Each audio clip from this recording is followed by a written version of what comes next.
김대호TV의 2022년 33회 공인중개사시험 공인중개사법 32번을 풉니다. 32번 개업공인중개사가 중개의뢰인에게 주택임대차보호법의 내용에 관하여 설명한 것으로 틀린 것은 물어봤습니다. 주택임대차보호법에 관련된 내용은 공인중개사법 시험과 또 민법시험에 매년 나오기 때문에 반드시 숙지하시기 바랍니다. 자, 주택임대차보호법에 적용되는 경우는 주거용 건물의 전부 일부에 대한 임대차 계약이든 전세 계약이든 적용됩니다. 주거용 건물 2분의 1 이상이면 자, 임대차 보호법에 적용이 됩니다. 주택의 일부를 주거 외의 목적으로 사용하더라도 임대차 보호법이 적용되고 미등기 건물, 무허가 건물에도 적용이 됩니다. 보증금에 제한 없이 주된 용도가 주거용으로 사용하면 당연히 적용됩니다. 주거용 건물인지는 실제 용도를 기준으로 판단합니다. 공부상 용도로 판단하는 게 아닙니다. 공부상에는 사무실이나 근생으로 되어 있다 하더라도 실제 용도가 주거용으로 이용되고 있으면 주택임대차보호법이 적용이 됩니다. 자, 소유자가 아닌 적법한 임대 권한을 가진 자로부터 임차한 경우에도 적용이 됩니다. 등기하지 않는 전세 계약에도 당연히 적용되죠. 주택에는 그 주택의 토지도 포함이 됩니다. 자, 당연히 주택임차권은 상속인에게 상속이 될 수 있습니다. 자, 그래서 1번 주택임대차보호법은 주거용 건물의 임대차에 적용되며 그 임차주택의 일부가 주거 외의 목적으로 사용되는 경우에도 당연히 적용이 됩니다. 맞는 문장이죠. 자, 2번 임차인의 계약갱신 요구권의 행사를 통해 갱신되는 임대차의 존속기간은 2년으로 봅니다. 자, 주택에 있어서는 한 번에 한해서 계약갱신 청구권이 인정이 되죠. 자, 임차인은 임대차 기간이 끝나기 6개월 전부터 2개월 전까지 기간 이내에 임대인에게 계약의 갱신을 요구할 수 있습니다. 자, 2년 계약하고 2년을 한 번에 한해서 다시 연장할 수 있습니다. 임차인은 한 번에 한해서 계약갱신 요구권을 행사할 수 있습니다. 갱신되는 임대차의 존속기간은 2년으로 봅니다. 당연히 임대인은 2년을 보장해야겠죠. 하지만 임차인은 언제든지 임대인에게 계약 해지를 통지할 수 있고 임대인이 그 통지를 받은 날로부터 3개월이 지나면 그 효력이 발생을 합니다. 자, 그리고 한 번에 해서 2년 계약 연장했을 때 임대인의 입장에서는 보증금 월세 각각 20분의 1, 5%씩 인상을 할 수가 있습니다. 계약이 갱신되는 경우 증액 청구는 약정한 차임이나 보증금의 각각 20분의 1, 5%죠. 5%의 금액을 초과하지 못하고 인상은 할 수 있습니다. 자, 임대인이 계약갱신을 거절할 수 없는 경우, 자, 임차인이 한 번에 해서 2년의 계약갱신을 요구하면 일반적인 경우는 거절할 수 없습니다. 자, 임차인이 주택의 전부 일부를 경과실로 훼손한 경우 또는 임대인이 주택을 타인에게 더 높은 가액으로 임대하고자 하는 경우에 거절할 수 없습니다. 자, 그런데 법으로 임대인이 계약갱신을 거절할 수 있는 경우가 있습니다. 자, 그것은 임차인이 2번의 차임액을 연체한 사실이 있는 경우, 임차인이 고의 또는 중대한 과실로 훼손한 경우, 임차인이 임대인의 동의 없이 주택을 전대한 경우, 임대인이 주택을 철거하기 위해서 점유의 회복이 필요한 경우, 자, 그리고 임대인이 실거주 사유로 갱신을 거절한 경우, 실거주 사유는 직계 존속과 직계 비속만 포함이 됩니다. 현재 자매는 실거주로 주장될 수 없습니다. 자, 갱신대스 기간이 만료되기 전에 임대인이 정당한 사유 없이 제3자에게 목적주택을 매각한 경우에는 갱신 거절로 인해서 임차인이 입은 손해를 배상할 필요가 있습니다. 자, 이렇게 주택임대차보호법은 임차인의 계약갱신 청구권을 한 번에 한해서 2년간 인정이 됩니다. 그때 임대인의 존속기간은 2년으로 보장을 해야 됩니다. 이게 맞는 문장이죠. 자, 3번 임차인은 임차주택에 대한 경매 신청에 등기 전에 대항 요건을 갖추지 않는 경우에도 보증금 중 일정액에 대해서 변제받을 권리는 최우선 변제권을 말합니다. 소액 임차인을 말합니다. 자, 소액 임차인 보증금 중 일정액에 대해서는 다른 담보 물권자보다 우선하여 변제받을 권리가 있다. 자, 대항 요건을 갖추지 않았는데도 소액 임차인이 최우선 변제권을 무조건 보장하지는 않습니다. 자, 소액 임차인을 할지라도 대항 요건을 갖추고 있어야 됩니다. 그래서 경매 개시 신청 등기 전에, 경매 개시 결정 등기 전에 반드시 소액 임차인도 대항 요건을 갖추고 있어야 됩니다. 대항 요건은 점유와 전입신고를 말하죠. 점유와 전입신고가 돼야지만 소액 임차인으로서 최우선 변제권을 인정받을 수 있습니다. 그래서 보증금융 일정액에 대해서 다른 물권자보다 우선하여 변제받을 권리가 있는 것이 소액 임차인인데, 소액 임차인 할지라도 대항 요건을 반드시 갖추고 있어야 된다. 언제까지? 경매 개시 결정 등기 전까지. 그래서 대항 요건을 갖추지 않는 경우에도 보증금융 일정액에 대해서는 다른 물권자보다 우선하여 변제받을 권리가 있다. 이게 틀린 문장이죠. 정답 3번으로 기억하시기 바랍니다.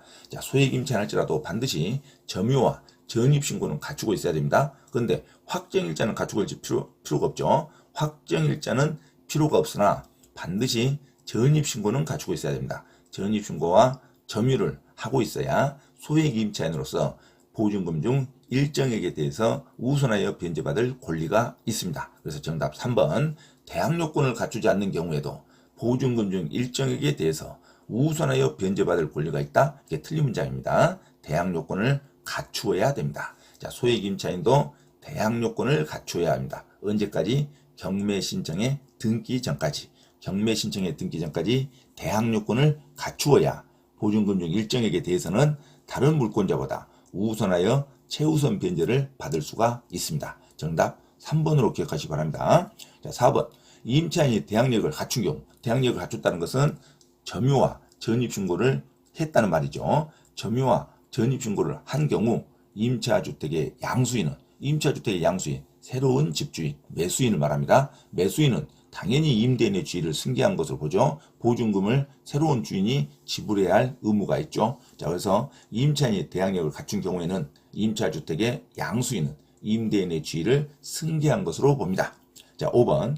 임차권 등기 명령의 집행에 따른 임차권 등기를 마친 임차인은 이후 대항 요건을 상실하더라도, 전입을 안 하고 전출을 하더라도, 전입신고에서 전출을 하더라도, 이사를 가더라도, 대항 요건을 상실하더라도 이미 취득한 대항력 또는 우선 배제권을 상실하지 아니한다. 맞는 말이죠. 등기상의 권리인, 등기상에 이미 기재된 대항력과 우선 변제권을 소급해서 그대로 인정이 됩니다. 그래서 임차권 등기 명령을 한 임차인은 기간이 만료됐을 때 가능합니다. 기간이 만료되고 보증금을 반환받지 못했을 때 관할 지방법원에 임차권 등기 명령을 신청하면 일주일에서 2주 이내 임차권 등기 명령이 촉탁으로 나옵니다. 그래서 임차권 등기 명령 신청은 등기소에 가는 게 아니라 관할 지방법원이나 지원에 가는 거죠. 관할 지방법원과 지원에 임차권 등기 명령을 하러 갈 때는 반드시 임차 기간이 만료되고 보증금을 반환받지 못했을 때 할 수 있습니다. 임차권 등기 명령의 집행에 따른 임차권 등기를 마친 임차인은 이후 전출을 하더라도, 대항 요건을 상실하더라도 이미 등기상에 취득한 대항력과 우선 변제권을 상실하지 아니한다. 이 맞는 문장이죠. 자, 그래서 32번 주택임대차 보호법의 내용에 관하여 틀린 것은 정답 3번, 소액 임차인 할지라도 최우선 변제를 받을 이 보증금융 일정액을 최우선 변제로 받을지라도 반드시 소액 임차인은 경매 개시 결정 전에 대항 요건을 갖추고 있어야 됩니다.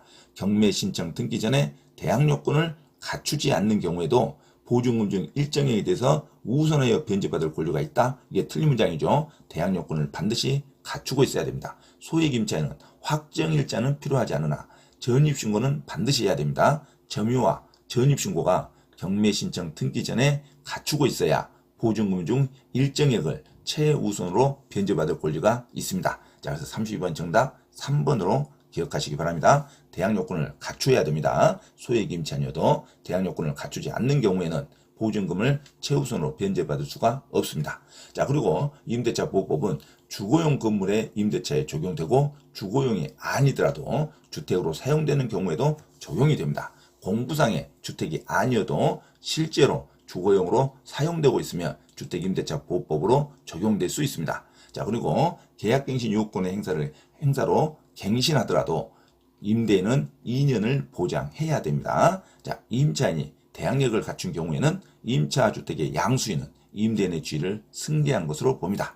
그리고 임차권 등기를 마치면 반드시 대항요건을 상실하더라도 등기상에 취득한 대항력과 우선 변제권은 상실되지 않습니다. 자, 임대차 보호법의 내용이 아주 많은데, 자, 따박따박 숙지해서 반드시 정확하게 문제를 풀어서 맞추시기 바랍니다. 민법과 중개사법에 매년 한 문제씩 출제되니까 주택임대차보호법의 내용을 전반적으로 숙지하시기 바랍니다. 자, 32번 정답. 주택임대차보호법으로 틀린 거 정답 3번. 소액 임차인할지라도 확정일자는 필요하지 않으나 전입신고는 반드시 갖추고 있어야 됩니다.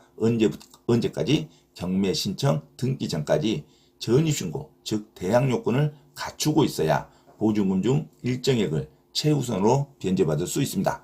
대항요건을 갖추지 않는 경우에는 보증금 중 일정액을 변제받을 수가 없습니다. 자, 이상 32번 정답 3번으로 기억하시기 바랍니다. 참고로 김대호TV 법무사 공인중개사 경매 권리분석 강의에 대해서 공지사항을 알려드립니다. 첫째, 공인중개사 시험 전과목 핵심 이론과 예상 적중 문제풀이를 수강하고자 하는 분은 개인 또는 그룹으로 특별 과외 신청을 할 수 있으며 공인중개사 고시학원에서의 특강 수업 신청도 가능하니 문의하시기 바랍니다. 둘째, 부동산 경매 권리분석 이론과 부동산 투자 관련 개인별 또는 그룹별 투자 실전 강의를 원하는 분은 특별히 개인별 투자 실전 강의 수강을 개인별 원하는 장소와 시간에서 받을 수 있으니 문의하시기 바랍니다. 이상 부동산 고시연구원 김대호TV에서 말씀드렸습니다. 감사합니다.